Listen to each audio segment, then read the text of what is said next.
कितनी खुशी की बात है जब दलित लेडी जो है कोका कोला की बोतल हाथ में पकड़कर डांस कर रही है। क्या बात है, बीड़ी जलाइले पे।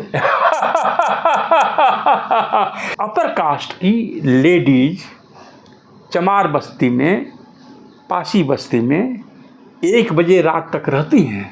वो एक ब्राइडल जो ये होता है, दुल्हन की सजावट करती हैं और सुबह 6 बजे आ जाती हैं वापस। मेरे समय में जितने दलित बच्चे पढ़ते थे सबको खेत में काम करना पड़ता था अपने।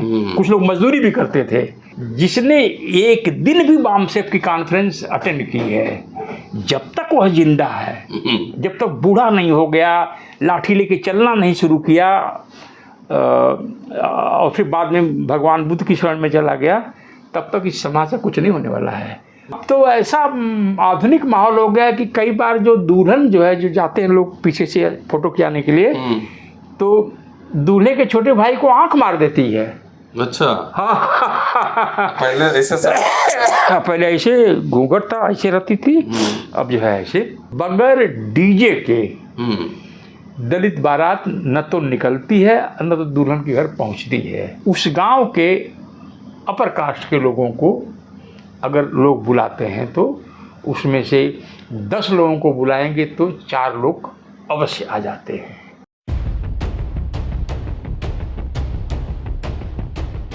चलिए, बहुत दिनों बाद आज चंद्रभान प्रसाद जी अम्बेडकर नामा पर हैं।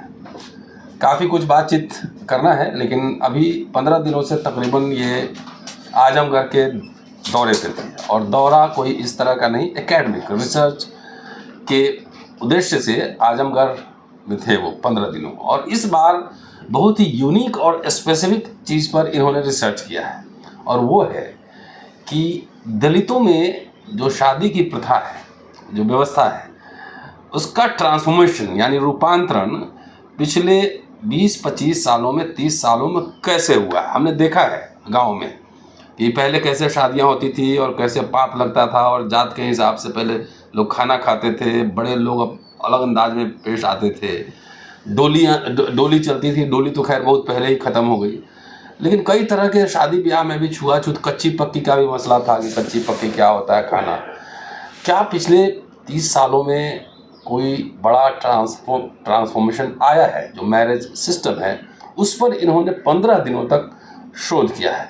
चंद्रभान जी से जानेंगे कि किस किस तरह की तब्दीलियां हैं और क्या क्या वजह है इन तब्दीलियों के, और क्या उसका आने वाले दिनों में और किस किस तरह के ट्रांसफॉर्मेशन होने की उम्मीद है। चर्चा इसी विषय पर होगी। दलितों में जो शादी की पद्धति है उसमें किस किस तरह से बदलाव, 60-70 सालों में बहुत कुछ बदला है। कोई कल्पना भी नहीं कर सकता था। बचपन में भी हम लोगों ने देखा है कि किस तरह से शादी ब्याह होता था, लोग कैसे ट्रीट करते थे। अगर ज़्यादा लाइट जल गई तो लोग बत्ती भी काट देते थे। तो अब बहुत कुछ बदल चुका है। चंद्रभान जी, स्वागत है बहुत दिनों बाद। थैंक यू डॉक्टर साहब। सॉरी, मैं काफ़ी दिन से आपके पास नहीं आ पाया। मैं गांव में काफ़ी घूम रहा था, रिसर्च कर रहा था, और कुछ अपना भी एक किताब को फाइनल रूप दे रहा था। तो इस बार मेरी दिलचस्पी ये थी कि दलित समाज के भीतर ईस्टर्न उत्तर प्रदेश में कल्चरल ट्रांसफॉर्मेशन क्या हो रहा है, तो और शादियों में क्या चल रहा है। बाबू साहब यानी अपर कास्ट लैंडलॉर्ड साहब के शादी में, दलित शादी में क्या फ़र्क रह गया है। तो एक तो सबसे बड़ी डिस्कवरी ये है कि दलित शादियों में मैं समझता हूँ कि 90% के आसपास, ख़ास तौर से जो माइग्रेंट वर्कर्स हैं, वो उनका खाना जो है केटरर बनाता है। जो मतलब मिडिल क्लास टाइप से जो लोग हैं, जो थोड़ा सा आर्थिक रूप से संपन्न हुए हैं। हाँ, ठीक है। वो कौन सी पद्धति बोलते हैं, लोग लेके अपने से खाते हैं, बफे सिस्टम, कुछ उस तरह से है। तो इसमें जो सबसे बड़ी डिस्कवरी मेरी ये है कि दलित शादियों में भी बफे सिस्टम आ गया है। बफे सिस्टम तो आ ही गया है, सलाद का फैशन एक चला है। अच्छा। दलित हमने बचपन में देखा है कि मूली मिल गई तो रोटी से नमक से लंच हो गया, प्याज एक मिल सतुआ गई हो गया तो सतुआ हो गया। हाँ, प्याज मिल गई तो प्याज और नमक से उनका लंच हो गया। दलित समाज अब सलाद का भी प्रयोग कर रहा है और सलाद में भी बहुत सारी चीज़ें वो लगा रहे हैं और ये सब जो केटरिंग करता है वही नोट करवाता है। चुकंदर, हाँ, गाजर, हर चीज़ खीरा, मूली, प्याज, हरी मिर्च, नींबू और खीरा, ककड़ी, ये सारी चीज़ें कोई खाए या न खाए। और जहाँ जहाँ प्रॉपर बफेट सिस्टम है वहाँ पर उस गांव के अपर कास्ट के लोगों को अगर लोग बुलाते हैं तो उसमें से 10 लोगों को बुलाएंगे तो 4 लोग अवश्य आ जाते हैं। और हमारे यहाँ पहले मिठाइयाँ जातियों के हिसाब से बनी थी, जलेबी, रसगुल्ला, अलग अलग सब बुनिया। हाँ, दलित लोगों के पास बुनिया उनिया हो जाता था, या तो बुनिया, हाँ, या तो भेली, गुड़, फिर जो है चोटहिया जिलेबी। हमारे दर्शकों को ये मालूम होना चाहिए जिलेबी 2 तरह की होती है। एक जलेबी जो बनती है वो चीनी के पानी में मैच्योर होती है और एक चोटा, अब तो चोटा मिलता भी नहीं है, बहुत ही रफ इन्फीरियर क्वालिटी का गुड़ होता था, तो उसको बोलते थे काला काला टाइप से रहता। हाँ, काला काला चोटहिया जलेबी। तो दलित लोगों की शादियों में चोटहिया जलेबी आती थी तो भी लोग सोचते थे कोई बहुत बड़ी चीज़ मिल गई है। अब हमने देखा वहाँ बर्फ़ी दे रहे हैं, रसगुल्ला दे रहे हैं और रसमलाई तो हमें ध्यान नहीं आ रहा है, वो सफ़ेद रंग का होता है, रसगुल्ला बोलते हैं, और काले रंग का गुलाब जामुन आ रही है, छेना की मिठाई आ रही है। कई जगह तो पनीर लोग खिला रहे हैं, अगर नॉनवेज नहीं है तो मशरूम खिला रहे हैं। तो कई बार तो लोग कर्ज भी लेकर के ये सारी चीज़ें करते हैं और बगैर डीजे के दलित बारात न तो निकलती है न तो दुल्हन के घर पहुंचती है। तो डीजे से पहले हम आ रहे हैं कि इसमें अब हमने 40 साल पहले हमने भी देखा गांव में कैसे शादी होती थी, दाल भात और आलू दम चलता था, पत्तल पे बैठ के लोग खाते थे। और थोड़ा सा ठीक ठाक हुआ तो लकड़ी का वो टेबल लगता था, लकड़ी का वो कुर्सी, उसी पे लोग खाते, थोड़ा अगर ठीक ठाक है। अब क्या नॉन वेज का प्रचलन भी बढ़ा है बहुत ज़्यादा ईस्टर्न यूपी में। आपने कुछ लोगों का इंटरव्यू किया? अब एक शादी है जो हमारे मामा के घर हुई, उसमें 19 बकरे काटे थे। 19। और पहले हम लोग जब शादी होती थी तो पहले क्या 30 साल पहले, 30, हाँ, तो दुल्हन तो पूरी ढकी रहती थी, तो पैसे नहीं होते थे मोजा वोजा पहनने के लिए। शादियाँ अक्सर गर्मी में होती थी तो गर्मी में मोजा पहनने का फैशन नहीं था, तो पैर थोड़ा सा दिख जाता था तो लोग गेस करते थे कि लड़की गोरी है, काली है, कितनी काली है, सांवली है। अब तो एकदम ऐसे लड़की और ऐसे दूल्हा मंच पे बैठे हैं और लोग आते हैं पीछे खड़े होकर के फोटो खिंचवाते हैं। और कई बार तो हमसे तो एक गांव में भी हो रहा है, गांव में ही की बात मैं कर रहा हूँ, शहर की बात नहीं, कि अब तो ऐसा आधुनिक माहौल हो गया कि कई बार जो दुल्हन जो है, जो जाते हैं लोग पीछे से फोटो खिंचाने के लिए, तो दूल्हे के छोटे भाई को आंख मार देती है। अच्छा, हाँ। पहले ऐसे घूंघट था, ऐसे रहती थी, अब जो है ऐसे पूरी तरह से काजल लगाती हैं ऐसे। और दलित महिलाओं में यह साइकोलॉजिकल कारण हो सकता है। हमारे यहाँ मुबारकपुर एक जगह है, अच्छा, जो बनारसी साड़ी होती है वो मुबारकपुर में बनती है। अच्छा, वहाँ बनती है। बनारस में जाके उसका आयरन होता है और उसकी मार्केटिंग पैकेजिंग वहाँ से होती है। तो हमें लग रहा है कि दलितों में गोल्डन कलर जो होता है, कई असली है, नकली है, या गोल्ड की तरह रिजेंबल करता है, उस तरह की साड़ियों को पहनने का फैशन बड़ा है। और यही नहीं, हमारी वाइफ तो ये भी बतला लेते हैं कि शादियों के पहले कई स्टेज होते हैं उसमें एक कोई फंक्शन है जिसमें पीली साड़ियाँ सब लेडीज पहन के आती थी। हाँ हाँ, पहले तो कोई एक साड़ी मिल जाए कहीं से, वही मटकोर होता था ना, मटकोर या मटमंगड़ा या कुछ इस टाइप से है। और एक दिन पहले, शादी के एक दिन पहले। हाँ, फिर इसके लिए कोई और कलर की साड़ी पहननी है। तो ये सब चीज़ें दलित बस्ती में जाड़े में काफ़ी मशीन का होना, कहीं कहीं तो लोग कोल्ड ड्रिंक भी सर्व करते हैं, कुछ ही लोग करते हैं। और हमने डीजे वाले से बात किया, उस पर हमने दलित नोट पावर पर 2 वीडियो ही बनाया है कि आप चंद्रभान जी का दलित नोट पावर यूट्यूब चैनल है, जाइए उसको देखिए, सब्सक्राइब कीजिए। जितने शोध पे बात कर रहे हैं सब पे अलग अलग वीडियोज़ वहाँ मिलेंगे जी। तो हमने उनसे कहा कि कितने दिन शादी चलती है, साल में कितने दिन? तो बोले कि कुल मिलाकर अगर हम बोलें तो 4 महीने। अच्छा। तो हमने कहा बाकी 8 महीने क्या करते हैं? डीजे वाले के पास अपनी एक टाटा वाला छोटा सा ट्रक होता है और बहुत बड़ा जो है वो साउंड बॉक्स होता है। अरे इतना बड़ा कि मैं तो जहाँ भी था मैंने रिक्वेस्ट करके भाई थोड़ा कम कर दीजिए, क्योंकि किसी से बात ही नहीं कर सकते आप। साउंड बॉक्स होता है, उसमें लाइटिंग होती है और उसके नीचे सामने लड़के नाचते हैं, फिर लड़के हट गए तो लड़कियां लेडीज नाचती हैं। लेडीज जो बारात में, सलाद के बाद दूसरी डिस्कवरी ये कि लेडीज भी आजमगढ़ के गांव में बारात में जा रही हैं। अच्छा, लेडीज भी जा रही हैं, पहले तो खाली मर्द जाते थे। हाँ, और लड़कों के डांस के बाद वो डांस करती हैं। तो हमसे लोग कहे आप ये तो छोटी छोटी बातें, इसमें आप क्यों इतना ज़्यादा इंटरेस्ट ले रहे हैं? हमने कहा कि दलितों में खुशी, इसके पहले बाबा साहब के संविधान की वजह से दलित मिडिल क्लास पैदा हुआ शहरों में, लेकिन गांव में स्थिति लोगों की जिसको सरकारी नौकरी नहीं मिली, जो पढ़ाई नहीं किया तो सरकारी नौकरी नहीं मिली, उनकी स्थिति तो ये 30 साल पहले तक जमींदारों के यहाँ या लैंडलॉर्ड के यहाँ या बाबू साहब कह लीजिए, उनके घर शादी होती थी तो नेक्स्ट डे दलित महिलाओं की लाइन लग जाती थी बचा हुआ खाना लेने के लिए।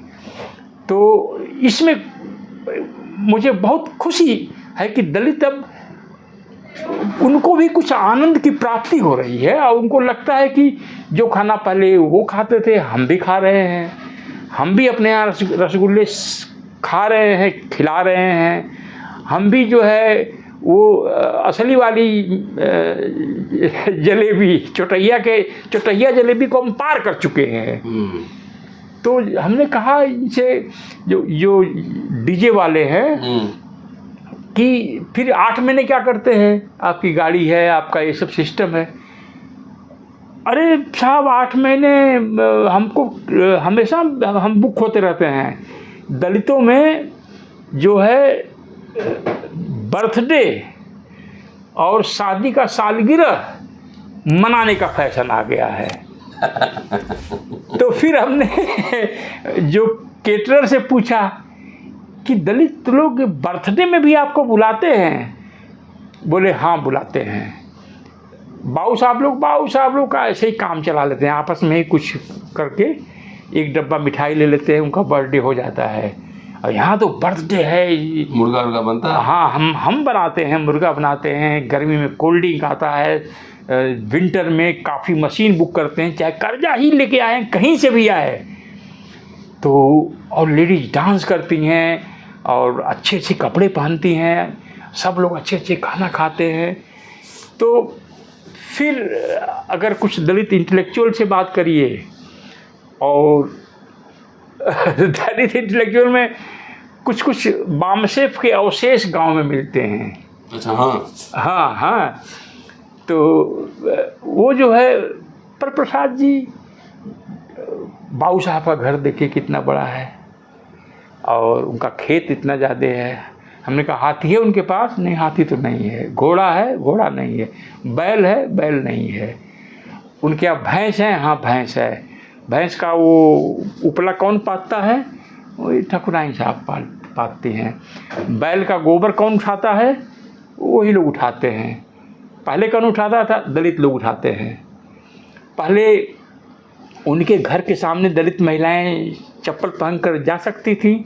नहीं। अब तो कोई रोक टोक नहीं है। तो हमने कहा कि ब्लैक लोगों के दिमाग में इतनी सी बात थी, जो इंटेलेक्चुअल जब डिबेट कर रहे थे स्वतंत्रता, हाँ, कि स्लेवरी के दौरान इक्वलिटी की बात करना पागलपन था ना। तो जब स्लेवरी ख़त्म हुई तब इक्वलिटी की बात आई। दलितों में जब बाबू साहब के अधीन हैं दलित, उसी समय इक्वलिटी की बात करना या तो पागलपन कह लीजिए या तो बामसेफन, कुछ टर्म निकालना पड़ेगा। अब मैं आपको बता दूं, जिसने एक दिन भी बामसेफ की कॉन्फ्रेंस अटेंड की है, जब तक वह जिंदा है, जब तक बूढ़ा नहीं हो गया, लाठी लेके चलना नहीं शुरू किया और फिर बाद में भगवान बुद्ध की शरण में चला गया, तब तक इस समाज से कुछ नहीं होने वाला है। और मैंने बार बार लोगों से पूछा कि क्या बामसेफ के लोग, क्या दलित जो एक्टिविस्ट हैं, इंटेलेक्चुअल्स हैं, कभी आते हैं कुछ बताने के लिए? अरे साहब, किसी का पता नहीं चलता है। तो मैं ज़ोर से हंसा। तो आप हंस रहे हैं साहब, हमारे यहाँ कोई आता ही नहीं है।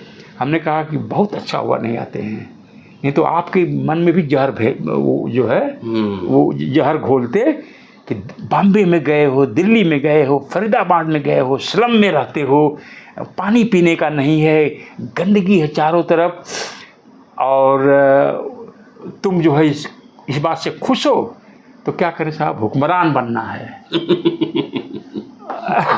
अब जिसने भी बामसेफ बनाया हो, कई बार इंटेंशन अच्छे होते हैं आपके, लेकिन आउटकम जो है गड़बड़ हो जाता है, डिटेल हो जाता है। हाँ, जब मैं जेएनयू से आईआईटी दिल्ली से, हिंदू कॉलेज, दिल्ली यूनिवर्सिटी से भी बहुत सारे लोग नक्सलबाज ज्वाइन कर लिए, तो मैं भी ज्वाइन कर लिया, अपना करियर दांव पर लगा दिया। 3 साल में गायब रहा, निकाल दिया गया यूनिवर्सिटी से। तो मेरा इंटेंशन तो साफ था ना कि भारत में क्रांति करनी है, लेकिन बात बेवकूफ़ी की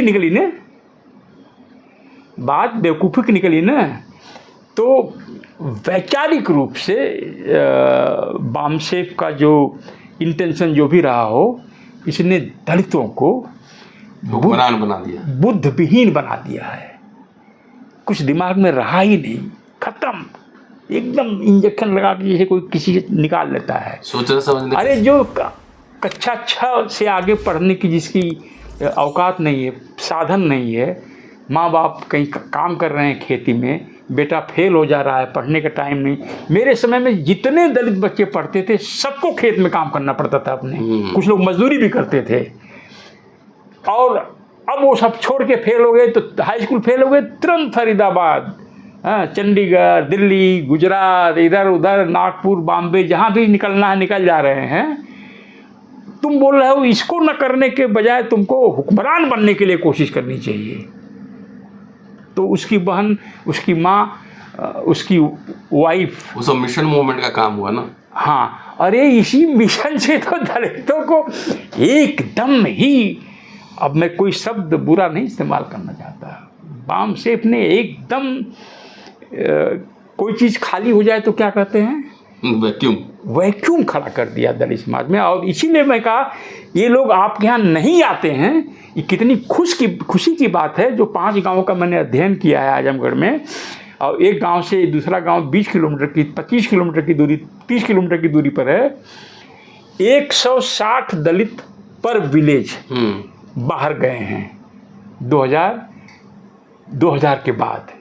160 दलित माइग्रेशन। हाँ। अच्छा, जितना आपने स्टडी किया है वो बेसिकली जो गवर्नमेंट जॉब में नहीं है उनका स्टडी किया है? उनकी स्टडी कर रहे हैं। जो गवर्नमेंट जॉब का है वह तो जो आरक्षण से जिनको नौकरी मिली और जिनको स्कॉलरशिप मिली, जिनको फेलोशिप फ्रीशिप मिली, वो पहली पीढ़ी तैयार हुई। उन्हीं पहली पीढ़ी के से बामसेफ बना, बीएसपी बनी, आरपीआई बनी, और जितने भी दलित आंदोलन चले, ये सब तो इन्हीं के पैसे से बने ना। और तो कुछ था नहीं, कोई बिजनेसमैन था नहीं, कोई जमींदार था नहीं। तो ये सरकारी नौकरी वाले लोग दलित हैं, इन्हीं के पैसे से सारे दलित आंदोलन चले और सारे दलित आंदोलन जो है इनको बोलते थे ये बहुत बेवकूफ़ लोग हैं, बीबी और टीवी के चक्कर में पड़े रहते हैं, पैसा नहीं देता है। हाँ, तो पैसा ऐसे निकालते हैं ना। तो ये लोग दलितों के बीच नहीं जाते हैं गांव में, तो गांव में दलित जो है अपनी गरीबी ख़त्म करने के लिए अपना प्रयास कर रहा है, वो फरीदाबाद जा रहा है, कुछ लोग सऊदी अरब, समृद्धि आ रही है, हाँ, तो कुछ थोड़ा बहुत आ रहा है। हमने औसत लगाया है, लोग तो 5,000 बोल रहे हैं, हमने कहा कि 3,000 हम पर हाउस, 3,000 पर माइग्रेंट अगर गांव में जा रहा है। हमारे दोस्त चंदन साहब हैं, आप भी जानते होंगे, दलित उद्यमी, वो बोले 5,000 लिखिए, उनके जो कर्मचारी हैं 5,000 से कम नहीं भेजते हैं घर पर। हमारे उन्हीं के साथी हैं माहेश्वरी जी, वो भी कर रहे हैं, 5,000 से नीचे नहीं। तो 160 विलेज अगर है, हमारा जो एक विलेज में 160 अगर माइग्रेंट है, हाँ, अब 5,000 अगर भेज रहा है तो कितना हो गया? 8 लाख हो गया ना, 8 लाख पर मंथ जा रहा है। हमने जो ये एस्टिमेट लगाया है, ये एब्सोल्यूट करेक्ट ट्रूथ नहीं है, एक एस्टिमेट है। आजमगढ़ में दलित बस्तियों में अगर मान लिया जाए कि जितने आजमगढ़ में गांव हैं, हर गांव में दलित इसी अनुपात में बसा है पॉपुलेशन, और इसी अनुपात में जो 5 गांव में है वो बाहर गया है, दिल्ली, बम्बई, कलकत्ता वगैरह जहां भी गया हो, तो करीब 22 अरब रुपया दलित गांव में, आजमगढ़ डिस्ट्रिक्ट में भेज रहे हैं। 22 अरब रुपया, और करीब 13 अरब के आसपास जो दलित लोकली काम करते हैं, जैसे हमारे मालटारी बाजार जो है, जहाँ पर डिग्री कॉलेज का मैं अध्यक्ष था और बुलेट से चलता था, विंटर में टाई कोट जोकर की तरह लगता है, लोग जोकर कहते थे मुझे। तो जो है ये 22 अरब और में 13 अरब जोड़ दीजिए तो 35 अरब रुपया, वो हर जगह दलित के रोए रोए में वो दिखाई पड़ता है। थोड़ी सी खुशी जो है, जो एक तरह का फिल्टर डाउन हुआ है, पूरा एक मिडिल क्लास का जो कल्चर है गांव तक पहुंचा है। यस, गांव तक पहुंचा है, और लोगों में, लोग किसी के दबाव में नहीं हैं। इससे बड़ी कोई चीज हो सकती है क्या? अच्छा, एक चीज भूल गए, पहले गांव में ब्याह होता था, दुल्हन अलता लगाती थी पाँव में। अब जो है ब्यूटी पार्लर भी आ गया है। अरे, अपर कास्ट की लेडीज चमार बस्ती में, पासी बस्ती में 1 बजे रात तक रहती हैं। वो एक ब्राइडल जो ये होता है, दुल्हन की सजावट करती हैं, और सुबह 6 बजे आ जाती हैं वापस, और फिर जो है विदाई के लिए उसको तैयार करती हैं। और मैंने, वो पैकेज होता होगा ना पूरा, 40,000 तक का है पैकेज। 40,000 का पैकेज? हाँ, 5,000 से लेकर 40,000 तक। तो हमने 3 बहुत मानी जानी ब्यूटी पार्लर की जो लेडीज है, तीनों ठकुराइन लोग हैं, का हमने इंटरव्यू किया। उन्होंने कहा कि वो शब्द अपने ढंग से इस्तेमाल करती हैं, गांव में जो चलता है उसका मतलब हुआ शेड्यूल कास्ट के लोग सबसे अच्छा पैसा यही देते हैं। इसीलिए हर ब्यूटी पार्लर में 1-2 दलित लड़कियों को भी उन्होंने रखा है कि वो वहाँ से ग्राहक लाएगी। तो क्या कभी डॉक्टर साहब, अपने आप को तो खैर यंग हैं, कोई जो दलित मेरे उम्र का हो, ऐसा सोच सकते हैं कि ठाकुर समाज, ब्राह्मण समाज, बनिया समाज की यंग लड़कियां, महिलाएं दलित बस्ती में दलित दुल्हन को सजाए जाएंगी? कैसा किसी ने ऐसा सपना देखा था क्या? वो लोग कह रहे थे कि हम हुक्मरान बनेंगे तो सब ठीक कर देंगे, तब तक। अरे, ये तो इतना बर्बाद किया। बहुत अच्छा हुआ कि ये लोग गांव में नहीं जाते हैं। एक बात बताइए, अगर आपको हम स्मेल करें आपके आर्गूमेंट से, तो कैपिटलिज्म बेहतर है, जाहिर फ्यूडलिज्म से तो बेहतर है ही, जब तक कि और कोई अल्टरनेटिव व्यवस्था नहीं आ जाती इससे बेहतर। तो अब तो सरकारी नौकरी श्रिंकेज हो रहा है। मालूम है, एक कैपिटलिज्म के बारे में एक और रहस्य बताऊं मैं। जितने लोग पूंजीवाद यानी कैपिटलिज्म के विरोधी हैं, अगर ठीक से उनकी जांच करें तो कोई न कोई इनका एंसेस्टर लैंडलॉर्ड रहा है। अच्छा, क्या कनेक्शन है? तो जब जो लैंडलॉर्ड है, आज भी हम श्याम बाबू ने एक इंटरव्यू किया है बाबू साहब का, वो बोले गांव पता नहीं दलित लोग छोड़ के क्यों बॉम्बे जा रहे हैं, नरक ज़िंदगी जीते हैं, जिधर सुअर और कुत्ते टॉयलेट करते हैं वहीं ये लोग भी जाके टॉयलेट कुत्ते की तरह से करते हैं। यहाँ का शुद्ध पानी, आपने देखा होगा हिंदी साहित्य वालों को अगर अपर कास्ट की दयनीय स्थिति को देखना है तो याद करके बहुत खुश हो जाते हैं। अरे मिट्टी की महक, मिट्टी की सोंध, गांव की वो हरियाली, गांव का जितनी गाने बने हैं, रिमझिम बरस रहा है। अरे वो रिमझिम पर दलित का अधिकार नहीं था, उस गांव के सरसों पर हरियाली पर दलित का अधिकार नहीं था। अगर दलित ने कुछ तोड़ भी लिया, काट भी लिया, गेहूँ कच्चा है और भूख लगी है तो उस पर उसको गाली पड़ती थी, पिटाई भी हो सकती थी। वो सब तो जो गांव का सुकून जो है, यह तो उसका है ना जिसके पास जमीन रही हो।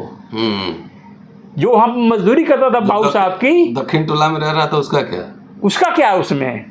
तो ये सब सारी मतलब कि अब मैं फ्रैंकली बताऊं, मैं जितने दिन भी गाँव में रहा मुझे लू लग गई। लोग मना करते रहे कि मत जाइए, बहुत धूप है आज। 25, 26, 27 को इतना हाई टेम्परेचर आजमगढ़ में था कि मुझे लू लग गई। फिर हमारे दिल्ली के दोस्त हैं एक डॉक्टर निपेंद्र, उन्होंने कहा कि आप आम भूंज करके और पका के और उसका शरबत बना के पीते। हाँ, दिन भर वही पीते रहिए आप। तो मैं वही पीता रहा। तो फिर मुझे लगा मैं ठीक नहीं हो पाऊँगा, तो फिर दिल्ली में वापस आ गया। अभी भी पूरी तरह से ठीक नहीं हूँ। मैं फिर जाऊँगा जैसे ही ठीक हो गया, क्योंकि मैं खुश एक्साइटेड है। हाँ, मुझे एक आनंद की प्राप्ति हो रही है।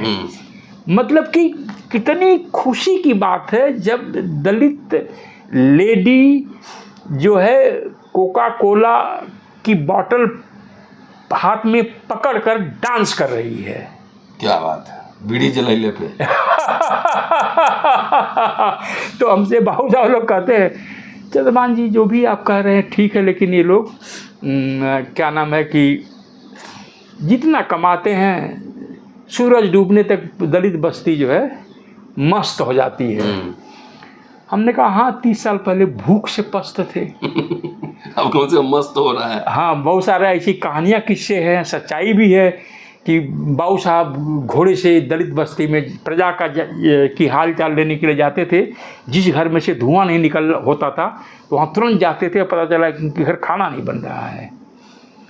हमने कहा ब्लैक लोगों का अमेरिका में भी पहली जो जनरेशन है, जब फर्स्ट वर्ल्ड वार हुआ और बहुत सारे ब्लैक आर्मी में गए और उनके हाथ में पैसा आया तो वो लोग भी बहुत सारा ड्रिंक फ्रिंक करने लगे।